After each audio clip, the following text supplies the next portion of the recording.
যদি সহায়তা দিতে ব্যর্থ হন, জানুয়ারিতে আমরা প্রধান উপদেষ্টার কার্যালয় ঘেরাও করব। এই সমন্বয়করা বেঈমানির দিকে চলে যাচ্ছে। সম্মানিত দর্শক, আসসালামু আলাইকুম। আরেকটি নতুন ভিডিও নিয়ে আপনাদের সামনে হাজির হলাম।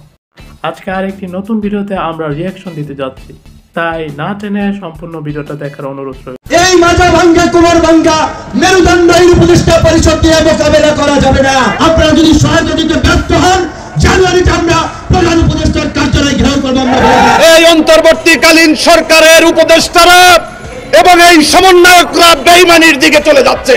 দেশের সাধারণ মানুষের ন্যায় রাজনৈতিক দলগুলোর মতো শেখ হাসিনাকে সমর্থন জানিয়ে গণ আন্দোলনের ডাক দিয়েছে গণ অধিকার পরিষদের চেয়ারম্যান বিপি নূর। তিনি জানিয়েছেন, এ ধরনের মাজাভাঙ্গা উপদেষ্টা দিয়ে দেশ চালানো সম্ভব না। নাকে তেল দিয়ে ঘুমানোর জন্য দেশে উপদেষ্টা বানানো হয়নি। এমনই বিভ্রান্তিকর মন্তব্য বেশি বেড়াচ্ছে বিপি নূরের।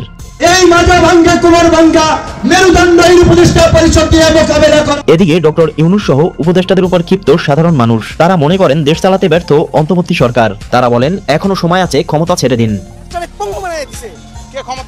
সাধারণ মানুষের কিছু আসে না, খাওয়া দাওয়াটা ঠিক মতো খাইতে পারে এবং সুন্দরভাবে চলতে পারে। পচা মাছ কিনতে পারছি, আমরা তো আর ভালোটা খাইতে পারি না।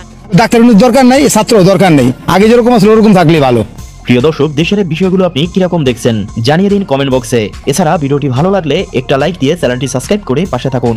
সম্মানিত দর্শক, সম্পূর্ণ ভিডিওটি দেখার জন্য আপনাকে অসংখ্য ধন্যবাদ। ভিডিওটি ভালো লাগলে লাইক দিয়ে আপনার বন্ধুদের সাথে শেয়ার করতে পারেন। সেই সাথে আপনার গুরুত্বপূর্ণ মতামত আমাদের কমেন্ট বক্সে জানিয়ে দিতে পারেন ভিডিওটি সম্পর্কে। আর আপনি যদি এই চ্যানেলে নতুন হয়ে থাকেন, তাহলে চ্যানেলটি সাবস্ক্রাইব করার অনুরোধ রইল, এরকম আরও নতুন নতুন ভিডিও পাওয়ার জন্য।